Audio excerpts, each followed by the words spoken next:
आपके साथ हूं मैं दीप बाफिला। आप देख रहे हैं यूपी उत्तराखंड का नंबर 1 क्राइम शो अक्षम में, जहां होती है हर वारदात की पूरी पड़ताल, हर गुनहगार का पूरा हिसाब किताब, जुल्म की दुनिया की पूरी तहकीकात, क्योंकि हर अपराध होता है अक्षम।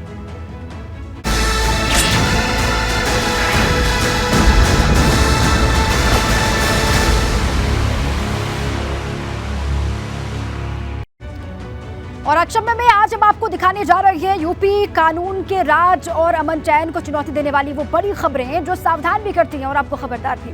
अपनी टीवी स्क्रीन पर एक साथ 4 बड़ी खबरें आप देख पा रहे हैं। पहली बड़ी खबर अतीक हत्याकांड से जुड़ी हुई है, जिसमें शूट आउट के 60 चश्मदीदों के 120 फसाने सामने आ चुके हैं। यानी जितने जुबान हत्या की उतनी थ्योरी। ऐसे में पुलिस अब ऐसे में अतीक के हत्यारों का एक बार फिर सवालों से सामना होने वाला है। दूसरी बड़ी खबर है रामपुर के उन राक्षसों से जुड़ी हुई, जिन्होंने एक मजलूम और बेबस परिवार के साथ संगीन गुनाह को अंजाम दिया और विकलांग पति को बंधक बनाकर उसके सामने पत्नी और बेटी के साथ हैवानियत की। तीसरी बड़ी खबर खाकी के खौफनाक चेहरे की है। गश्त पर निकले दरोगा जी को युवक की मौज मस्ती नहीं भाई तो उसे थाने लाकर 3rd डिग्री टॉर्चर दिया गया। चौथी बड़ी खबर भी पुलिस से जुड़ी हुई है। सड़क हादसे में 2 युवकों की मौत के बाद गुस्साए गांव वालों ने तांडव मचाया तो पुलिस का बदलापुर शुरू हुआ। अब खौफ में पूरा गांव वीरान हो गया है। इन सभी सनसनीखेज खबरों को विस्तार से आप तक पहुंचाएंगे। अतीक हत्याकांड में हर दिन एक नया मोड़ सामने आ रहा है। नए किरदार और नए फसाने इससे जुड़ते ही जा रहे हैं। जिगाना पिस्टल वाला लॉरेंस बिश्नोई का कबूलनामा सामने आने के बाद अब शूट आउट के 60 चश्मदीदों के पूछताछ में सुनाए 120 फसानों का सच पुलिस जानने में जुटी हुई है। और इसके लिए एक बार फिर अतीक के कातिलों को SIT हिरासत में लेने वाली है।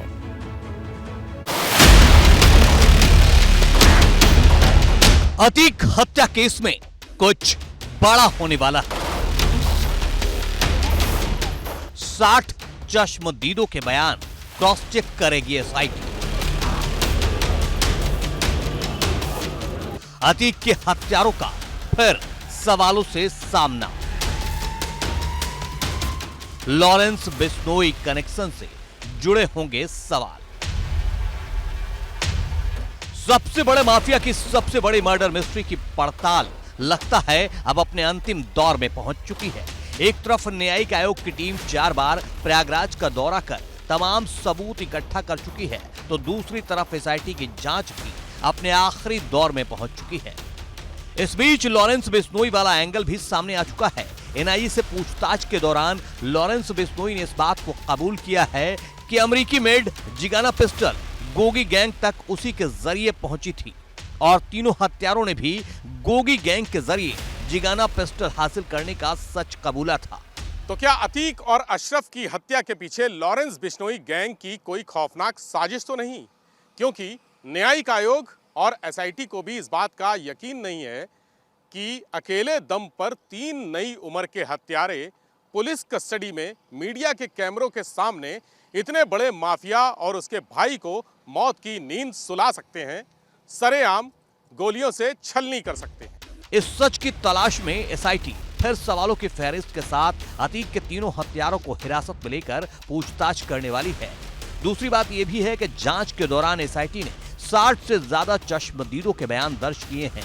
इनमें मौके पर मौजूद मीडिया कर्मी, कॉलविन अस्पताल के स्वास्थ्य कर्मी और अतीक और अशरफ की सुरक्षा में तैनात पुलिस कर्मी भी शामिल हैं।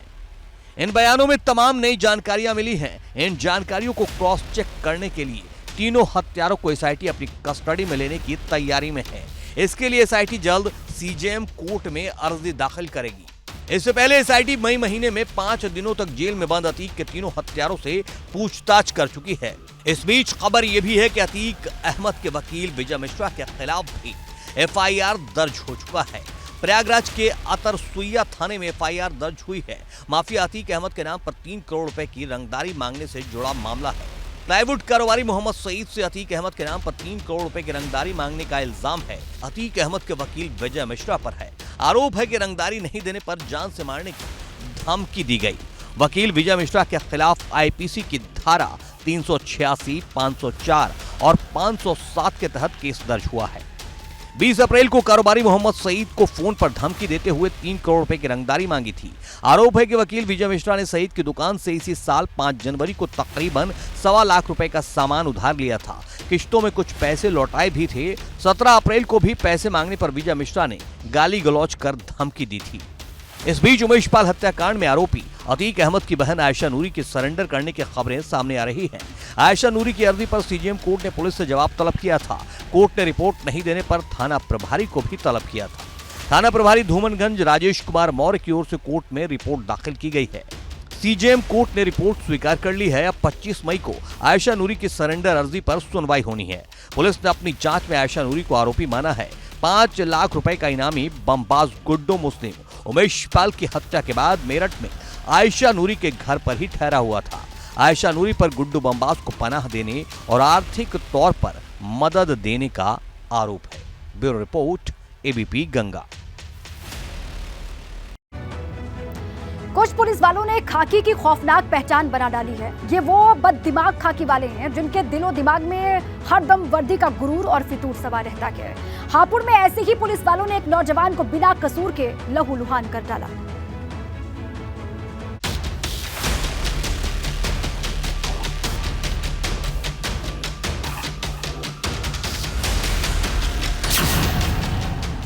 खाकी का फिर दिखा खौफनाक चेहरा।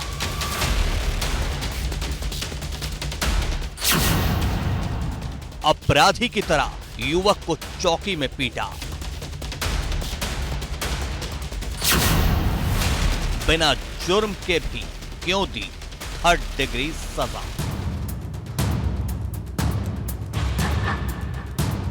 इस युवक के जिस्म पर उभरे जख्म के ये निशान खाकी के खौफनाक रवैये की कहानी बयां कर रहे हैं। इस कदर बेरहमी से इसकी पिटाई की गई है कि जिस्म का कोई हिस्सा ऐसा नहीं है जहां पुलिसिया जुल्म के सबूत मौजूद न हो।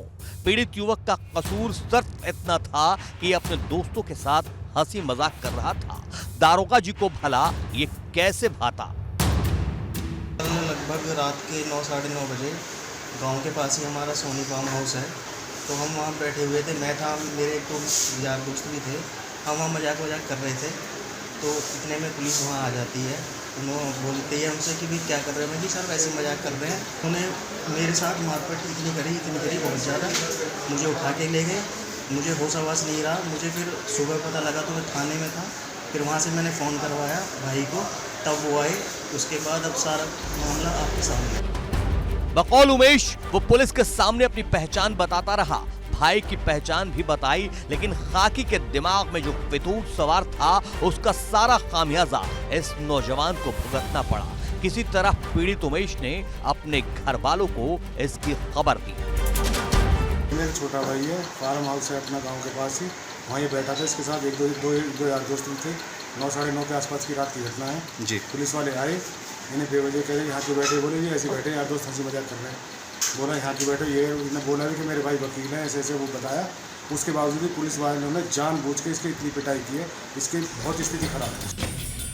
अपने गुनाह को छुपाने के लिए पुलिस वालों ने चौकी में उमेश की पिटाई के बाद शांति भंग करने के केस में इसका चालान कर दिया। घर वालों ने किसी तरह इसकी जमानत कराई, जिसके बाद इसे इलाज के लिए अस्पताल में भर्ती कराया गया। खाकी वालों की इस खौफनाक करतूत की खबर जिले के कप्तान तक पहुंची तो एसपी ने एक्शन लेते हुए 4 पुलिसकर्मियों को लाइन हाजिर कर दिया और पूरे मामले की जांच के आदेश दिए हैं। मीडिया सेल के जरिए लाइन हाजिर करने का प्रेस नोट भी जारी हुआ है, लेकिन सवाल अब भी अपनी जगह कायम है कि खाकी अपनी हनक बेकसूरों पर ही क्यों दिखाती है। Bureau report, ABP Ganga.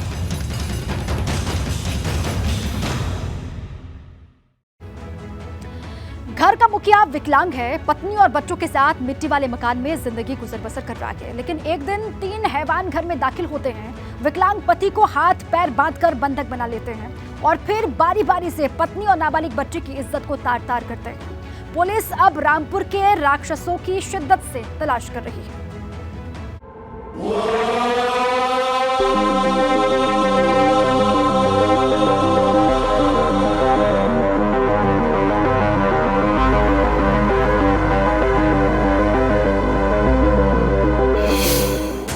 बनकर आए थे इज्जत के लुटेरे।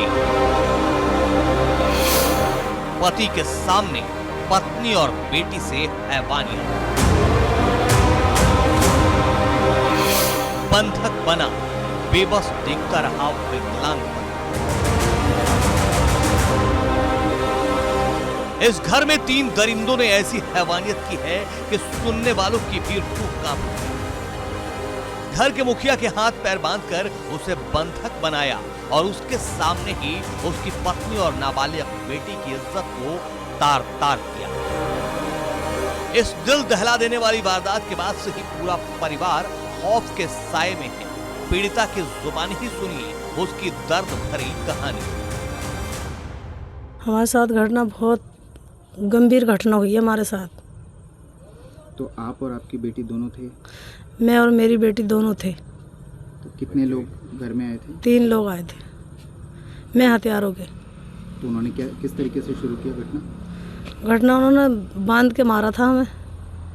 जो पैसे थे वो ले गए। आपके साथ गलत हरकत की? हमारे साथ बहुत बदतमीजी करी। बेटी के साथ भी? जी। पीड़िता के मुताबिक 3 लोग हथियार से लैस होकर घर में घुस आए। पहले सभी को बांध कर मारा, जो पैसे थे वो भी लूट ली। उसके बाद इनकी इज्जत को भी तार तार किया। पीड़िता तीनों गुनहगारों के लिए फांसी की सजा की मांग कर रही है ताकि उसके साथ जो हैवानियत हुई है उसका पूरा इंसाफ मिल सके। हम क्या चाहते हैं सख्त से सख्त उन लोगों को सजा मिलनी चाहिए। और पुलिस कार्रवाई कर रही है? बिल्कुल हमारे साथ है पूरा डिपार्टमेंट। रामपुर की पुलिस हमारे साथ है। हमें सही लगता है, हमारे साथ कार्रवाई सही हो रही है और आगे के लिए भी लगता है कि हाँ हमें इंसाफ मिलेगा। घटना की सूचना के बाद एसपी अशोक कुमार शुक्ला भी पीड़ित परिवार से मिलने पहुंचे, घटना स्थल का निरीक्षण किया। हालांकि पुलिस के मुताबिक पीड़ित परिवार ने पहले चोरी की रिपोर्ट दर्ज करवाई थी। सारी चीज़ें हमने नोट करके मैंने कहा ठीक है भाई, उनके केस को आप जो है जैसा बता रहे उस मुताबिक धाराएं लगाइए और जो फर्दर फॉलोअप है वो कराइए। तो उनकी धाराएं बढ़ा करके उनकी पत्नी उनकी बेटी का मेडिकल और 164 करा रहे हैं। कैब को भी बुलाया है मैंने, कैब भी मिल गया है। मैंने कहा इसकी पूछताछ करो। थोड़ा सा डाउट इस बात का है कि पहले FIR कुछ आप दे रहे हो, बाद में कुछ बढ़ा रहे हो। पुलिस के मुताबिक रेप के 3 आरोपियों में से एक कैफ नाम के आरोपी को पुलिस ने धर दबोचा है, लेकिन इसी कैफ से 17 मई को इस परिवार का झगड़ा भी हुआ था, जिसके बाद ये वारदात सामने आई है। इसलिए पुलिस पुख्ता तौर पर हर एंगल से जांच में जुटी है ताकि कोई सच अधूरा न रह जाए। भी हो रहा है और बाद में भी दे रहे हो, तो हल्का सा 1% का डाउट है, तो हम लोग उसको वेरीफाई करेंगे, ठीक है, और एविडेंस इकट्ठा करेंगे कि एक्चुअल घटना क्या है, उसके मुताबिक कार्रवाई करेंगे। और चूंकि अगला का अगर कह रहा है इस बात को तो उसको मानना भी हमारी वैधानिक बाध्यता है और दायित्व है। तो उस लिहाज से उस घटना को हम कन्वर्ट करके बलात्कार में और उसमें अग्रिम पूरी कार्रवाई करेंगे। पुलिस की जांच अपनी जगह है, लेकिन पीड़िता की गुहार और बेबसी के ये आंसू चीख कर इस बात की गवाही दे रहे हैं कि रामपुर के राक्षसों ने इसके साथ गुनाह अजीम किया है। अगर पुलिस की जांच में आरोप सच पाए गए तो इनको खौफनाक से खौफनाक सजा मिलनी चाहिए जो नजीर बने। Bureau report, ABP Ganga. Agra से इसी बीच बड़ी खबर है। आगरा यूनिवर्सिटी में ABVP के कार्यकर्ताओं का हंगामा देखने को मिला है। ABVP के कार्यकर्ताओं ने विश्वविद्यालय में प्रदर्शन किया और BSc नर्सिंग की परीक्षा ना करवाने पर यह प्रदर्शन किया गया है। तस्वीर वहां की दिखा रहे हैं। रजिस्ट्रार परीक्षा नियंत्रक के कार्यालय पर ताला लगाया गया। असिस्टेंट रजिस्ट्रार ने अभद्रता करने का आरोप लगाया। भीमराव अंबेडकर विश्वविद्यालय का यह मामला बताया जा रहा है, जहां पर प्रदर्शन किया जा रहा है ABVP के कार्यकर्ताओं की तरफ से। नितिन मेरे साथी जुड़ चुके हैं जानकारियों के साथ। नितिन, क्या कह रहे हैं ये कार्यकर्ता, ये लोग, और किस लिए ये हंगामा कर रहे हैं? नितिन, आवाज आ रही है आपको? ये देखिए ABVP कार्यकर्ताओं ने विश्वविद्यालय में आज प्रदर्शन किया है और दिन की ये मामला है। और BSc नर्सिंग की परीक्षा ना कराए जाने को लेकर ये छात्रों का गुस्सा फूटा और उसमें उन्होंने जो रजिस्ट्रार हैं उसके साथ ही एग्जामिनेशन कंट्रोलर, असिस्टेंट रजिस्ट्रार के कार्यालय पर ताला जड़ दिया और जिसके बाद असिस्टेंट रजिस्ट्रार ने अभद्रता का आरोप लगाया है। तो आप कह सकते हैं कई सारे स्टूडेंट्स की मांग थी जिसको लेकर ABVP अखिल भारतीय विद्यार्थी परिषद जो भारतीय जनता पार्टी की छात्र इकाई है उसके बैनर तले ये अब प्रदर्शन हुआ है, लेकिन जो प्रशासनिक अधिकारी है यूनिवर्सिटी को उसका भ्रष्टाचार का आरोप लगाया है। ठीक है नितिन, अपनी तमाम मांगों को लेकर के इस तरीके से हंगामा कर रहे हैं, नारेबाजी कर रहे हैं एबीवीपी के कार्यकर्ता। शुक्रिया आपका पूरी जानकारी के लिए। जौनपुर का गांव इन दिनों सुनसान पड़ा है, सड़कें वीरान हैं, अधिकतर घरों के बाहर ताला लटका हुआ है। तो जानना चाह रहे होंगे कि आखिर इसकी वजह क्या है। वजह है पुलिस का बदलाव।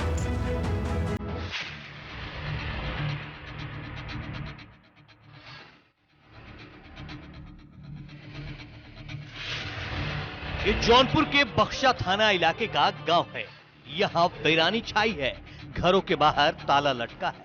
आलम यह है कि गांव की गलियां सूनी हो गई हैं, सड़कों पर सन्नाटा पसरा है। गांव में महिलाएं और बच्चों के साथ कुछ ही लोग दिखाई दे रहे हैं।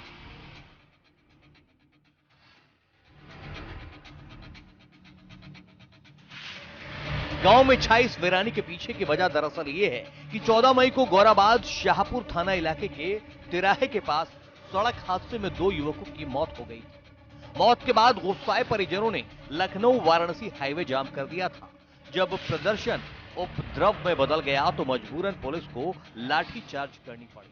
अगले ही दिन पुलिस ने 60 से ज्यादा लोगों के नाम मुकदमा दर्ज किया तो लोगों में दहशत फैल गई। यहाँ 700-800 लोग बस्ती है, सब गांव छोड़ के भाग गए हैं। क्यों छोड़ के भागे हैं? डर के नाचकारे। किसकी डर? पुलिस की डर के ना, प्रशासन की डर के नाचकारे भागे हैं।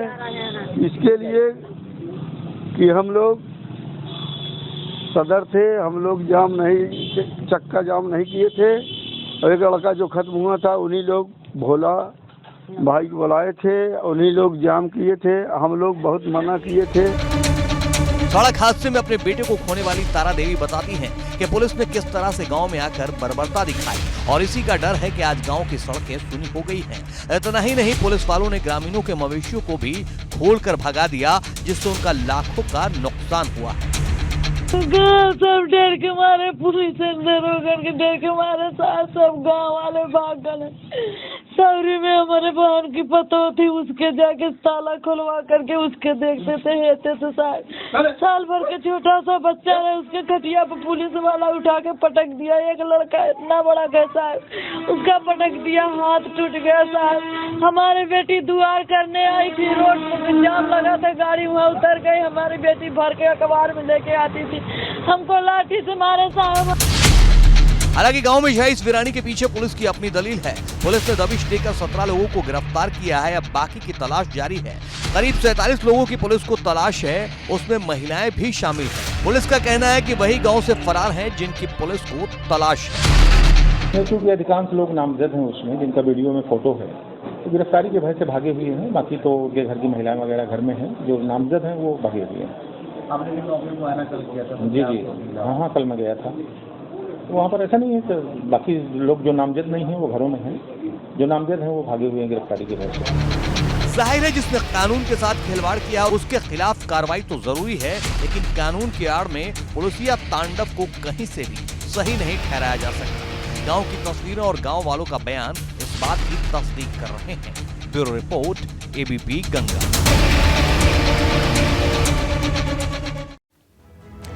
और इस रिपोर्ट के साथ ही अक्षम में आज के लिए बस इतना ही।